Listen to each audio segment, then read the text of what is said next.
Is the project of the city on the hill dead finally forever and evermore? That's really what's at stake. And we're in the throes of an entirely new world. It is on.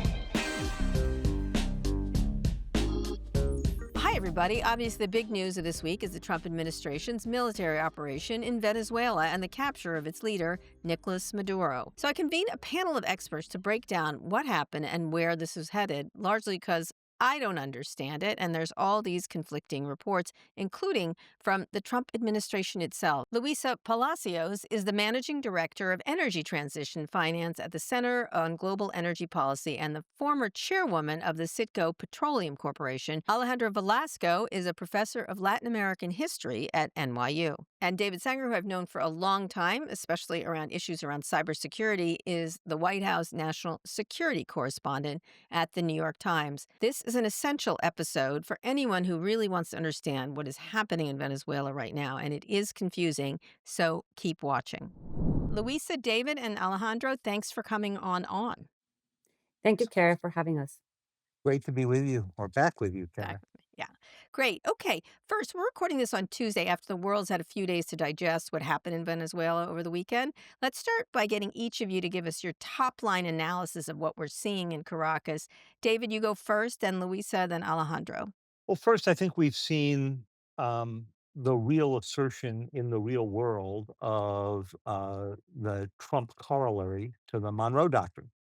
For those of you who skipped that day in 11th grade, the Monroe Doctrine, of course, established a right for the United States to stop colonization in the Western Hemisphere. Teddy Roosevelt updated it to say that the United States could intervene to control the region. And Trump has done his own corollary, which came out in the National Security Strategy in November, to basically argue that not only can the US act to keep other powers out of the region, he was thinking China, whereas Monroe had been worried about Portugal and Spain, but also that it can intervene into the inner workings of other countries to defend its national interests without defining what those were. Now, of course, we've heard four different explanations for what he was doing in Venezuela. The first was retaliating for dumping gang members into the country. The second was stopping the drug trade. That was a little bit dubious. The third argument was briefly, this is about oil, but every time you raise this topic with the president, he would change the topic until after Maduro was gone. And the fourth argument that you heard was reestablishing American primacy in the region.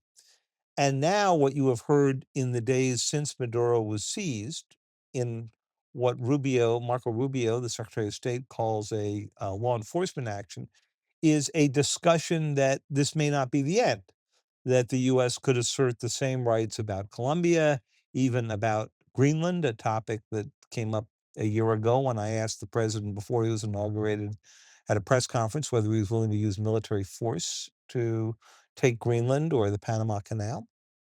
We weren't discussing Venezuela at that time.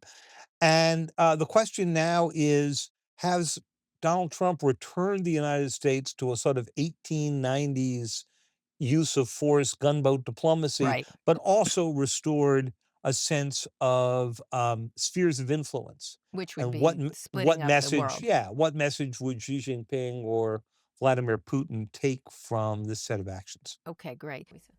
Indeed, there is, at least for the history of Venezuela, there will be a before and after after these events. I would agree with David that this also redefines U.S. Latin America relations in a way that, as he explained, establishes what does the Monroe Doctrine mean nowadays Hmm. in Trump world. Right. He's calling it That's the Don-roe Doctrine for some reason, but go ahead. Exactly. I do think that this matters a lot for how specifically China defines its economic interest in Latin America. To me, this also feels like a increase in the risk perception of any future investments of China. So there is an demonstrative impact of whatever is happening in Venezuela that will have repercussions in the region, at least in a much more clear way, not only from China's perspective, but also from the other countries in the region. That said, for Venezuela, it has significant implications of which we don't know yet because it is too soon to tell how this is going to evolve. It matters a lot for the history of U.S. Latin America relations, which have been defined by the Chavismo and then the Madurismo. There Hmm. was also a before and after. Hmm. So what remains to be seen is what is that next chapter going to look like, Hmm. and it is a chapter that has been very, uh, really dominated by the oil relations. I would agree with David. There was in this multi variable framework of why of the reasons, the rationale behind the events. Oil seemed to feature much more in the post events than it has had featured Because before. Trump has mentioned it many times, right? However, what I would say is that to me, given that the US is the most important producer of oil in the planet, this is not about seizing oil resources, but it is about who controls uh, natural resources in general and how they're used. I think, given that in my lifetime, we have seen that kind of destruction, economic destruction. Really has not been seen in countries that have not been in undergone a civil war, and so it is quite telling. The history specifically of Venezuela, there are lessons, and those I discussed, but there are specific issues related to the Venezuela a case in particular, given the historical destruction that took place and the fact that 25% of the population lives had to flee the country. Right, So right. there are things related to that in some cases have to do with foreign policy, with the national security issues of the U.S., but also have to do with both domestic issues in Venezuela and the U.S. linked to the immigration that has taken place and the instability that that created in not only in Venezuela, but that it was exported to the rest of the region. Rest of the region. Alejandro? First of all, thanks so much for having me on. I appreciate it. So for me, there are three sort of top line takeaways of the last 3 days. The first one is beyond everything that we've seen that seems to be unprecedented and extraordinary over the last few days, or as David was saying, a kind of return to 19th Hmm. century, Colonialism, policies. yeah. Yeah. There's also a strange kind of way in which the very idea of regime change is being refashioned, right? Hmm. Because as dramatic and explosive, quite literally, as the events were on Saturday morning, nothing much has changed, right? Right. The Same regime regime. remains pretty much intact, and Desi Rodriguez, the vice president, is now president. That transition happened really quite seamlessly, very quickly. The defense minister, the National Assembly was just inaugurated. And so, for if you speak with people in Venezuela, and family and friends there, what they tell you is what happened, right? We had this sort of a specter of intervention, and then it happened, and yet nothing much seems to have changed. Hmm. And that, of course, has led to tremendous amounts of anxiety, but also fear. Can we express ourselves? Can we not express ourselves? There's been a What is going? crackdown, yeah. Yeah, absolutely, Mhm. and it's mounting. So that's the first thing. We're seeing a kind of regime change operation that doesn't seem to have the changing of the regime. And so, what does that mean for for how we think about that interventions going forward? The second component that I think is a huge takeaway here, of course, is where this leads a very already tattered notion of the international world order, right? That was in the wake of World War II, but certainly in the wake of the Cold War, really rested on bedrock principles, at least putatively, of sovereignty, right? Mhm. There was no pretense of doing away with sovereignty in this moment. Mhm. And as David and Lisa have said, that really seems to put us in a place in geopolitics where it's really mostly about, in fact, maybe only about who can exert the most degree of power at anywhere at any time. Right? That seems to be the kind of geopolitical landscape that we have post Saturday. And Tara, the third, it's almost So just to leap sure. on what Alejandro said here. It, it's almost a virtual occupation, right? You can't think of this as like the American occupation in Japan, where we had American troops on the ground, or even Iraq, right, where we were trying to do so. What we're trying to do is coerce an existing dictatorial government to do our bidding by virtue of the fact that we're keeping an armada just offshore, Mhm. with the threat that the president's made a few times now that we could come in what he calls a second wave. But he doesn't want to have anybody on the ground because that would look like a forever war to his MAGA base. So I cannot recall a case where we have tried essentially to do an occupation from afar. From afar, a virtual one. I'm sorry, Alexander, that's an excellent point. Can you finish up there? Certainly what David is saying, I completely agree with. But that also means that there's risk in this new kind of regime change, right? For the Trump administration, it's not just like they have carte blanche. If they're not actually willing to commit troops on the ground to effect the full regime change, The that threat gives has to some be enough, in the other threat words. has to be enacted. But the third point that I was going to make quickly is this also creates a kind of new rift in what is already a deeply polarized Venezuelan society in Venezuela and outside Venezuela. Right. So you see expressions of support, of celebration, not just about the removal of Maduro, but the intervention of the United States among, Venezuelans abroad. And there's a question among even opponents in Venezuela. Wait a minute, if you're celebrating foreign intervention in that way, what is your sense of nationalism, and where does that leave you in terms of your concern for us and for the country, right? So all of that is very much, top line for me. Okay. So, David, you've called the American Operation Venezuela a naked grab for oil, and Secretary of State Marco Rubio may have persuaded him by focusing on drugs and immigration. He may have wanted a distraction from Epstein. There's all kinds of different things. Maduro also reportedly angered the administration by dancing on Venezuelan television. Let's play a bit of his anti war song he danced to just days ago. No a la guerra loca.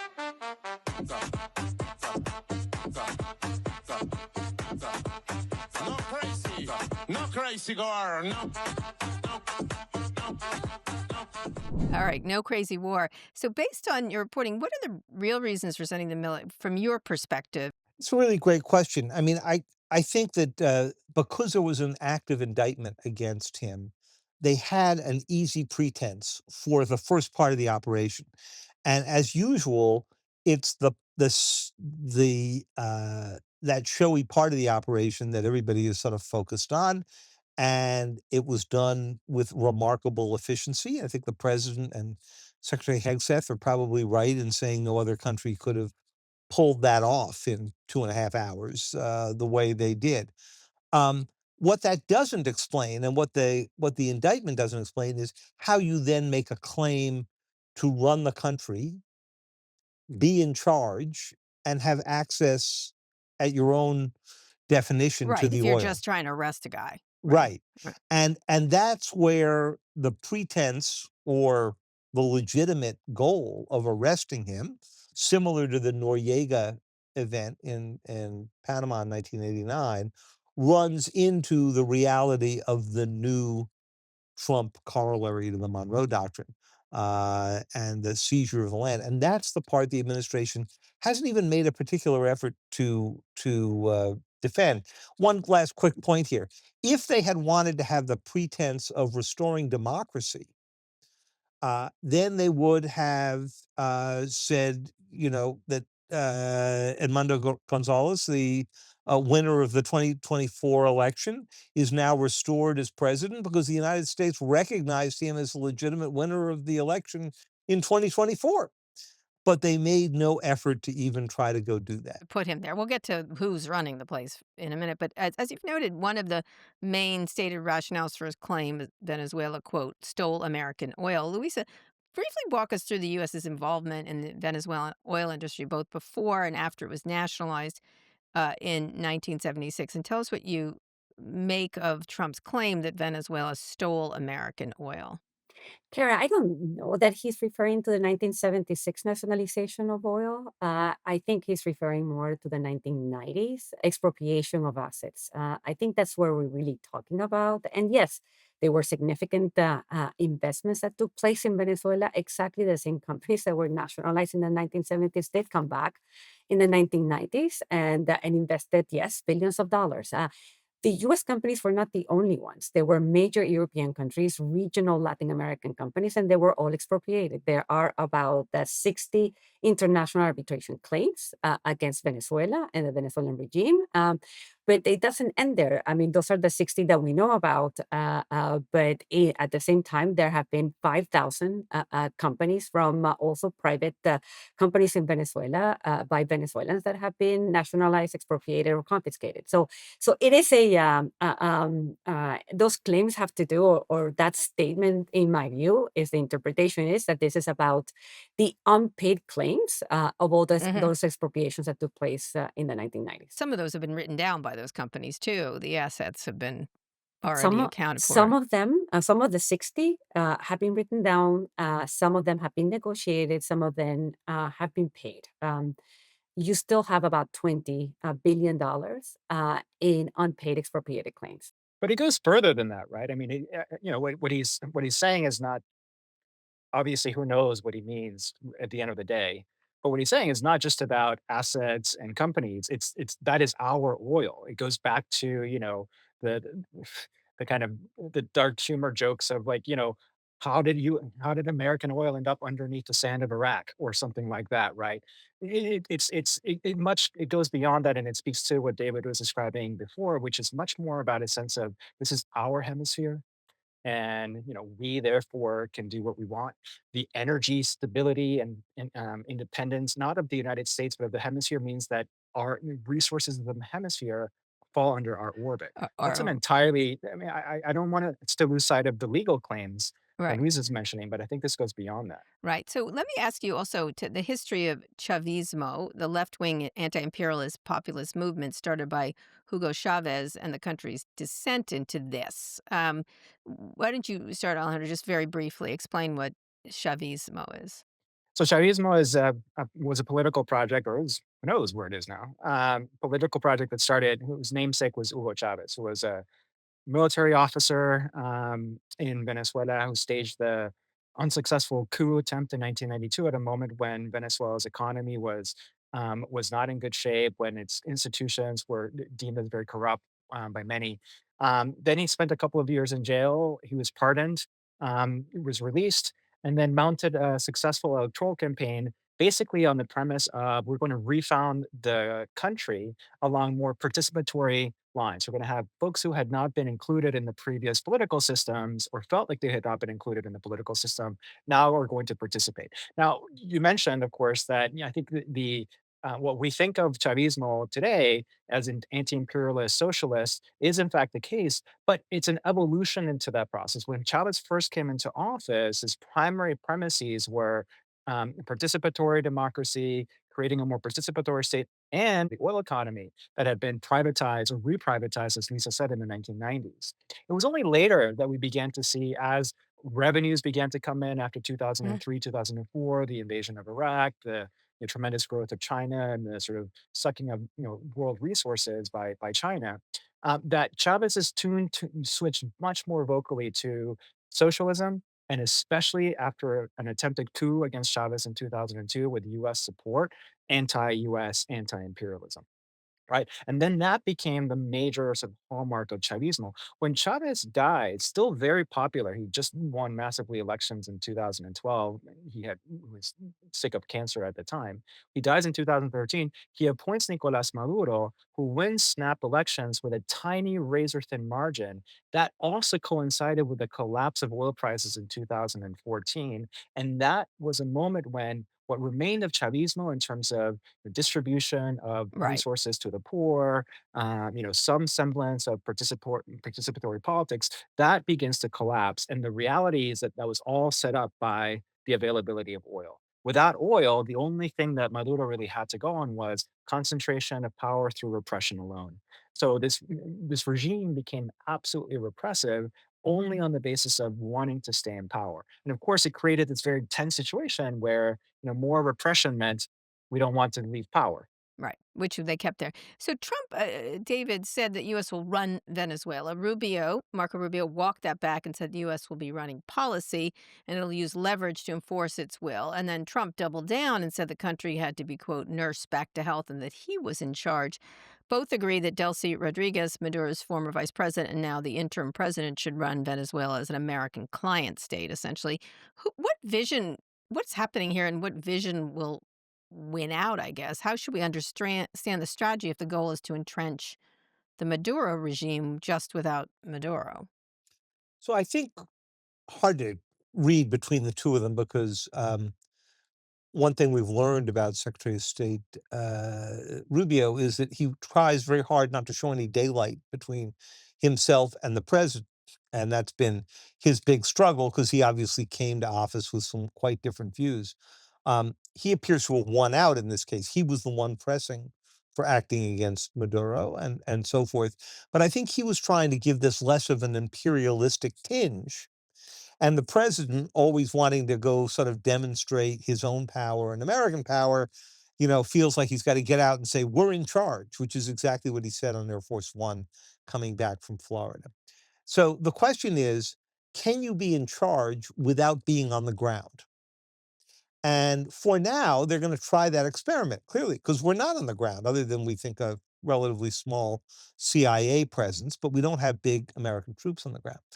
But if things get out of control, if acting President Rodriguez cannot control these events, if Americans are denied access to the oil fields, if they have access to the oil fields, but somebody has to secure those fields and the Americans, it's hard for me to imagine how you assert control without being on the ground in some form. Right, you'll be And forced to that's the mystery of the next few months, maybe few years. for what's going to happen. And So go ahead, Luisa. if no, I think it's too soon to say what is going to happen next. To me, we started a transition, and this is the first inning. And this is going to be a very long game. I just don't know. We don't know yet where we're going.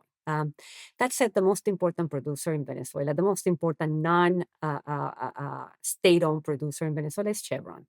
Chevron produces 25% of Venezuela's oil production. So the U.S. is present in the ground.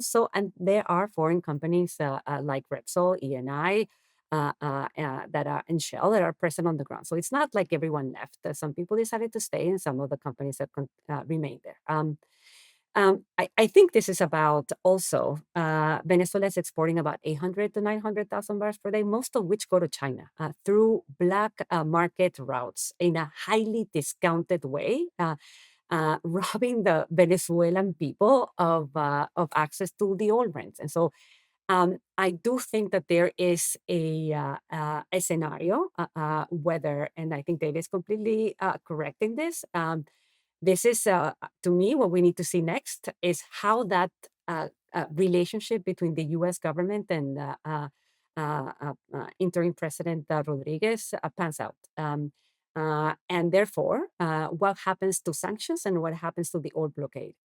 At this moment, Venezuela's oil production is about to decline. Its oil exports have declined by 50% because the U.S. has a blockade right now in Venezuelan coast. Right, And so I do think that the which U.S. is has a one lot way of of asserting leverage. power. Right, Yeah, yeah, a that's one lot way. of leverage here Yeah. because it is going to become significantly worse for everyone. And so I do think that if they start to play ball in the sense that they have there is some kind of a working relationship established there, there are some things that could bring alleviation for Venezuela. Well, now Trump has said that Venezuela's oil infrastructure can be rebuilt in 18 months or less, but a lot of industry insiders that have spoken up to different reporters are skeptical that oil CEOs will want to risk investing in Venezuela, especially when oil prices are low and America isn't committing those troops on the ground. No, I totally agree, Kara. I mean, Venezuela used to produce 3.5 million barrels per day. It is producing 1 million barrels per day. So you have seen a collapse of the oil industry, but it still produces 1 million barrels per day. If you were to redirect those oil exports from illicit routes to, for example, the U.S. Gulf Coast, you Mhm. can triple current foreign currency revenues just by doing that. You don't really need to, while you wait for an increase in oil production. I would agree that it's going to take a while. It's going to take a lot of investments in order to rebuild the oil industry. So, Alejandro, you said that Delcy Rodriguez may have been back channeling with Trump administration in order to sell out Maduro in exchange for its backing. That could be one reason why the Trump administration has sidelined Nobel Prize winner Maria Corina Machado, although, according to one report, it's because she accepted the Nobel Peace Prize, even though she dedicated it to him and recently said again that he deserved it. But explain why you think Rodriguez may have sacrificed Maduro to save herself, and where are the power centers, and how will she navigate them in order to maintain this position? What we're seeing today in terms of the oil deals that the Trump administration seems to be exacting on this interim government are no different from the reports of the that Maduro had been giving to the United States if they could stay in power, right? And so, in terms of the reporting before Saturday and the kind of negotiations that were going on behind the scenes, the only sticking point was, are you going to give yourself up? Are you going to end up in a golden exile, or et cetera, et cetera? And so at some point, if you think about the conditions on the ground and what was on the table, the fact that Maduro was the sticking point must have seemed to those in power that we are not willing to go down with this figurative ship if we can just get rid of him and then do the same thing that we were offering before.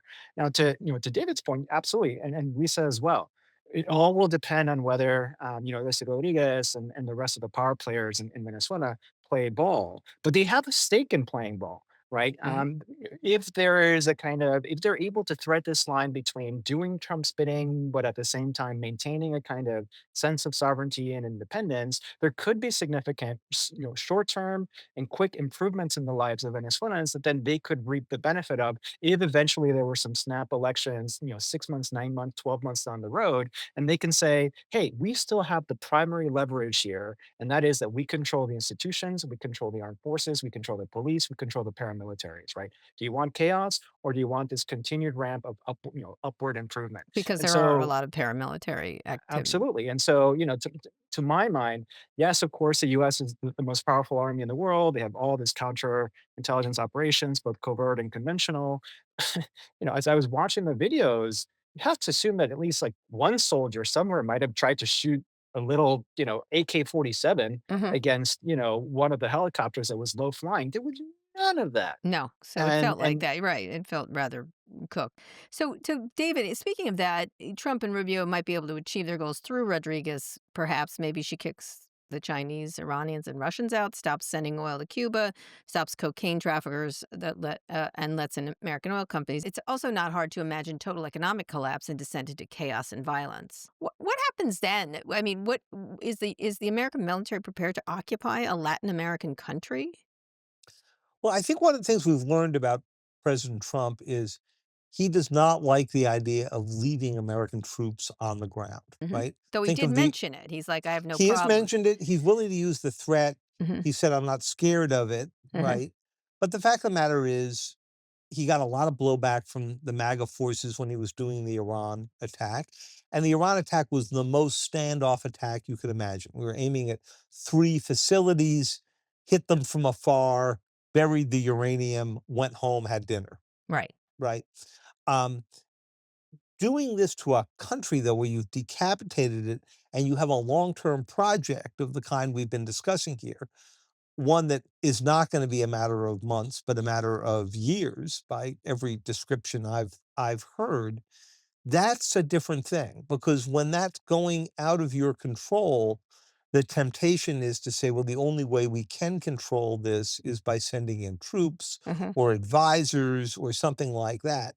And, that's how we got down the long, slippery road to Vietnam, right? mhm. We had a government that That's we right. thought was friendly and in place, but they needed advice, and then they needed military help, and then we needed to launch our own operations. Now, I'm not saying that this is going to turn into the next Vietnam. But there is a slippery slope here, or a slippery slope risk, that did not exist when you're taking out nuclear sites. Right, that you're not being specific. So, Luis, to what extent are American oil companies willing to make these long-term bets? As I referenced it before, in a risky political environment like this that includes the possibility of violence, what they would, I would assume they would want guarantees to move forward, and anyone can provide reassurance, including American troops on the ground. Okay, that's an excellent question because it is not only about assurances of security. It is about rule of law. It is about sanctity of contracts. It is about governance. It is about having visibility. These are 20-year, 10-year, 20-year types of investments. You Yes, don't make investments just because in the next 6 months it seems that it's going to be stable. You actually need to have visibility all throughout the project, and these are really very large capital investments that need to be made. You also need assurances that your people are going to be safe. You need assurances that the corruption that has been linked to this industry is going to be in check. That American industries, a lot of these industries or these companies are publicly listed. They have really significant commitments on many of these practices, and so simply they need more than just assurances, and it's going to take a while. And also, it depends on markets. It depends on the price of oil and the visibility about all demand and all of these kinds of things. And by the way, they do have other places to invest. There are many opportunities even in the region.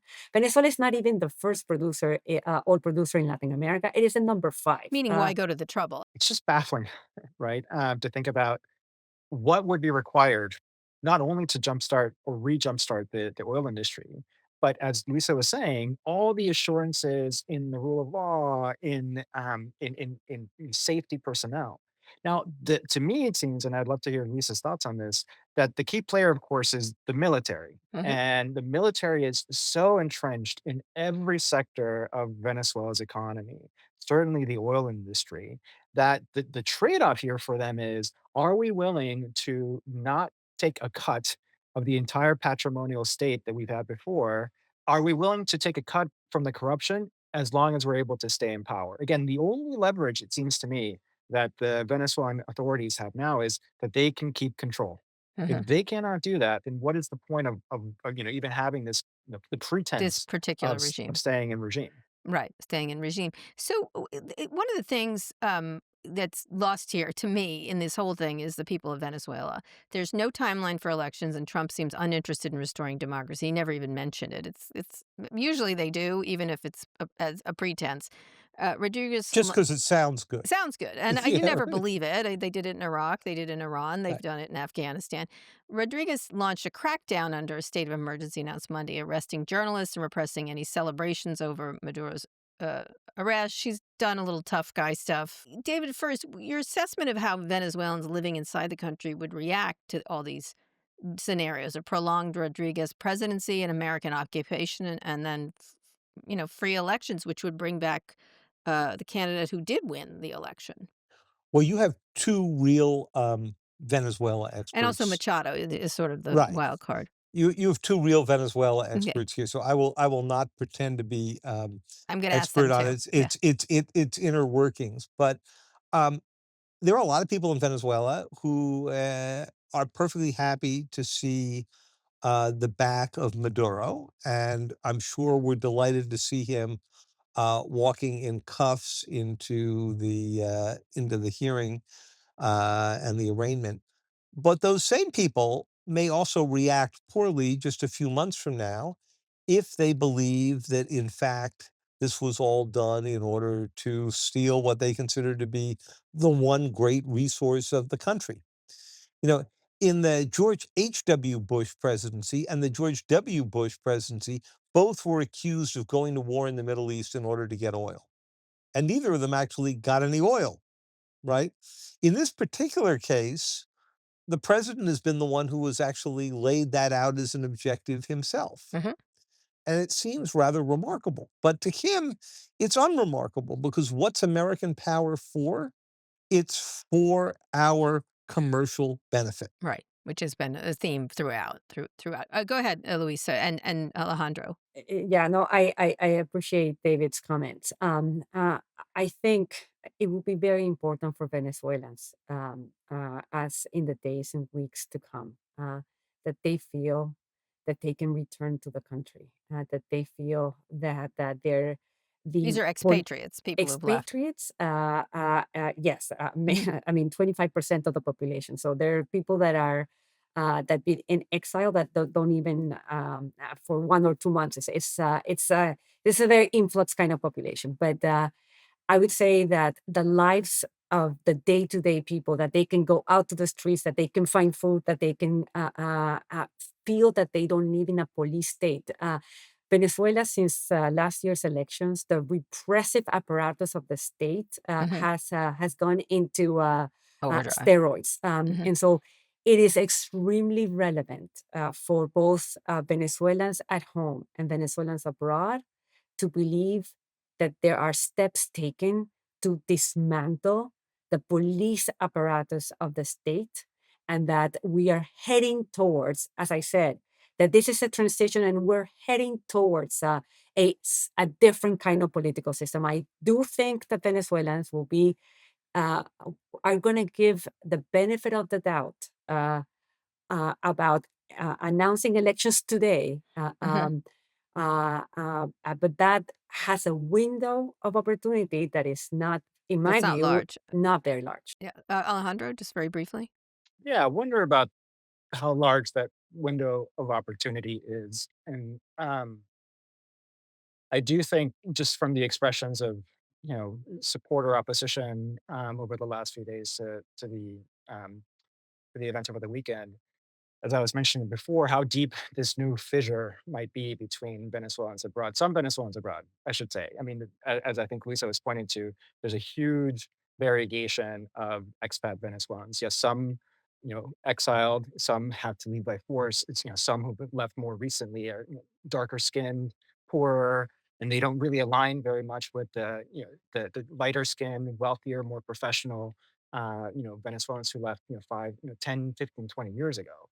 Right, and so there is that to think about. Um, and I do wonder to what extent Rodriguez and Trump in particular, because of their primarily material interest, are thinking, well, that window could be extended. And in fact, it may be to our interest to extend that window. But we can show some kind of economic recovery to the Mhm. point that Lisa was making about being able to better access food, to better access services, et cetera, et cetera.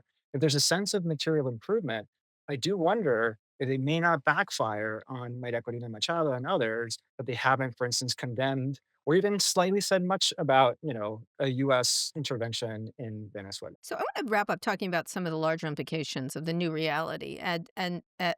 Trump coined this gunboat diplomacy as the Don-roe Doctrine, as I mentioned. How is that going to affect the U.S.'s ability to constrain China and the Pacific, specifically in Taiwan? This has implications all over the world, presumably of sort of carving up the world, which does seem like a history lesson I had in 11th grade. Yes. Um, First, it's true for all second-term presidents, but particularly presidents that lose control of one or both houses, that they turn to foreign policy, right? It's the place where they can set a legacy, and it's a place where they feel like they have the least constraints. And if we've learned anything about Donald Trump, it's he doesn't like constraints, Hmm. right?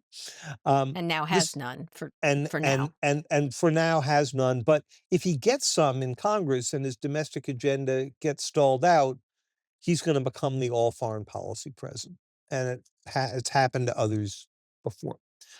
The second is, I thought that his very specific warning to the president of Colombia sounded pretty menacing. For Cuba, it was sort of interesting. His answer was, "Oh, I don't need to do anything there because after we've cut off their funding from Venezuela, They'll they're collapse. toast anyway. So we're just going to let them collapse Hmm. on their own." Uh-huh. And he may not be wrong on Uh-huh. that one. Uh-huh. You guys will have to Uh-huh. correct me on that. And Greenland? So Greenland, I spent some time there this past summer.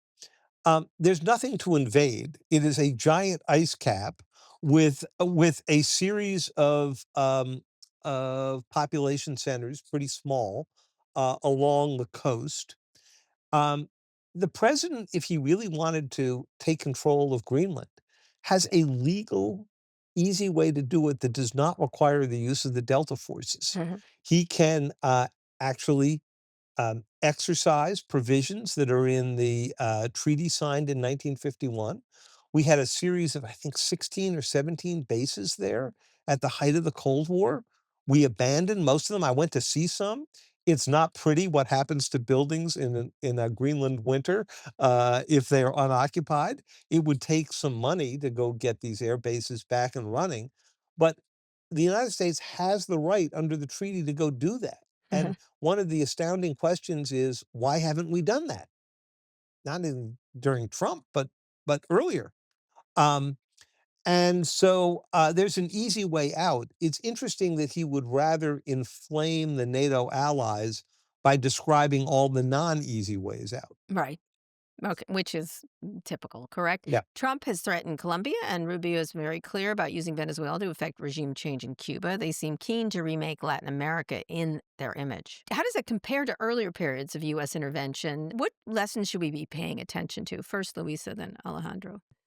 What I've seen, and this is more from the financial and economics point of view, is that President Trump has given a lot of benefits to those that he considers his allies. And we saw it with the rescue package to Argentina Hmm. that really made a difference for President Milei. Hmm. I have to say that he also used tariffs, indistinctively. So it was not clear to me that he was making too much of a difference. But what I would say it is clear that there is much more interest now in Latin America, in its natural resources. And it's not about oil and gas. To me, we're seeing now a different kind of natural resource come to bear, which is critical minerals and mining. Hmm. Hmm. We have seen how China has used this ample reserves and control over critical minerals and refining of mining, it has a huge monopoly or very big monopoly position or big position against the U.S. And in that sense, it has become a weak point of U.S. Productive capabilities. And so I do think that we are seeing Latin America not only a place where of U.S. political influence, but also a place of natural resource Yeah. opportunities. And that will continue to play out, including how to think about Latin America from an infrastructure and a logistical perspective, because we saw it with the Canal of Panama. And so there are things that are now entering into the sphere of national security that were not necessarily there in past presidencies. Alejandro? Yeah, I mean, that's such a good point because I mean, the other major player here, and I think David referenced him before, is Marco Rubio, specifically having to do with the Western Hemisphere. In fact, he was asked in the Sunday talk shows, like, What's your interest in Latin America?" Well, I've always been interested in the hemisphere. It's my thing. And now, of course, it's the broader world, the Secretary of State. I think the issue here is that there are these two visions, right? There's one that's primarily material and it involves everything that Lisa was saying, not just hydrocarbons, but other types of minerals and resources that are, drivers of the 21st century Yeah, economy and Lutnick the kept global. bringing them up. He chirping them near the Exactly. when he came But out of the there's bathroom. another one that I think is more vestigial, and it's strange that it would be coming from Rubio rather than from Trump, which I do think, and I'm happy to be contradicted, that it has less to do with materials and it has much more to do with ideology. Mhm. I think that if you read, really closely the national security strategy document that they released a few weeks ago, it is primarily an ideological document. It is about remaking the hemisphere in particular, and then the world more broadly, not just in our image, but basically to say that we assert our dominion, our power, our dominance over this part of the world, Right, right? And right. so, Well, you heard Stephen Miller screaming about it yeah, no, in a more exactly. And blunt so, way. precisely, and so, I don't think it's not limited to, to material interests. I do think that there's this larger ideological project led by people like Miller, specifically Rubio, that say, "Hey, we can get rid of Venezuela's government, we can get rid of Cuba's government, any leftist government in the region." That is going to be a clarion call for the rest of the region that the left cannot come to power. Right. One of the things that reminded me of when he was screaming was the man spent too much time on Roman podcasts, history of Rome podcasts. Everything. So I'll end with the last, each of you asking a comment of something historian, speaking of history, Timothy Snyder wrote. The act of war is more about regime change in the United States than it was about anything in Venezuela. If it only succeeds as fascism if Americans allow it to do so. I'd love to hear from each of you. First, David, then Luisa, and finally Alejandro about what he's saying here. You've sort of referenced has a lot to do with the United States than Venezuela. Well, this does have a lot to do with the United States, and stepping away for a moment from the authoritarian question and just sort of pointing back to what Alejandro was just saying. Focusing on the Western Hemisphere makes sense to that part of the Trump base that worries about whether or not the United States has spread its arms too far. But we've shown that we know how to do adventurism within our own neighborhood here as well. But it's also a narrowing of American interests. I mean, the Monroe Doctrine was written in an era when we had a couple of dozen ships and 3,500 American sailors, Hmm. right? That's a fifth of what we put um, just in the Caribbean just to do this operation, right? Um, America's economic future remains in the Indo-Pacific. And retreating us to this region, important as the region around us is just mystifying in a world of global power and doesn't make sense in an era of cyber power, in an era of You're right. AI, in an era of space weapons. I mean, things that do not see regional boundary. Right. Then the second question that you're asking is, what does it say about American authoritarianism? Well, it certainly speaks to a president who, both at home and abroad, has had a much more expansive view of presidential power. And I think history suggests that once you let that out of the box, it's really hard to stuff back in. Um, but at some point, the president's going to run into some limits. Hmm. And you're beginning to see it even within the nervousness in his own party Right. and the split in the MAGA world. Right. Right. And also, as Scott Galloway always says, biology is undefeated on some level. It's like there's a time frame here, is what you're talking about. All right. Luisa and then Alejandro. Let me give it a completely different angle. Um, I think globalization and the multi-power competition between the U.S., China, and Russia, instead of elevating everyone towards different kinds of values, has has just normalized or has led to a different kind of way to interacting in the global economy. Hmm. And so that's one. The second thing is to me, as somebody that comes from Latin America, and let's not forget that we're talking about events in Venezuela. One of the most important deceptions, or I think, in my view, is that the left in Latin America was supposed to be about human rights. It was supposed to be about social development. It was supposed to be about many things. And Hmm. unfortunately, the recent history, and there's no other place that has exemplified this as Venezuela, Hmm. has shown a completely different view of that of those original Ideals. ideals. And so I do think it says a lot about social democracies. And so, what kind of political system is stable in Latin America? Why has those experiments of social democracies that were so relevant, even in Venezuela in the 1960s and 1970s, why did they derive in authoritarian regimes? Why didn't anything that the Venezuelans tried, election after election after election, why wouldn't sanctions lead to change in behavior? So there are a lot of things that we, I think, are encountering in terms of the limits of the tools of foreign policy or tools of economic statecraft that used to work in the future. And that tells me that there's something about how what this new world order represents and the kinds of political systems that it derives and the kind of economic or statecraft kinds of tools that are going to be present in the future. Great. Alejandro, finish up. Yeah, that's really powerful. Although I think most of the literature from economists and others would suggest that sanctions have never been a tool of political change. Maybe one or two exceptions. Um, but I think to Snyder's point that what this shows more is regime change here than it does elsewhere, and that it's really dependent and incumbent upon the United States public, really, and not just the public, of course, but other public elected officials, Hmm. how far they're willing to actually go in allowing this new kind of power play by the Trump administration, what it means for the United States and the world to go on. It's a moment, and the press conference that he gave on Air Force One with Lindsey Graham next to him, like it seemed like he was literally groveling Hmm. in It his seemed, joy. I'm sorry, that was groveling. Just It was FYI. groveling, right? Yeah.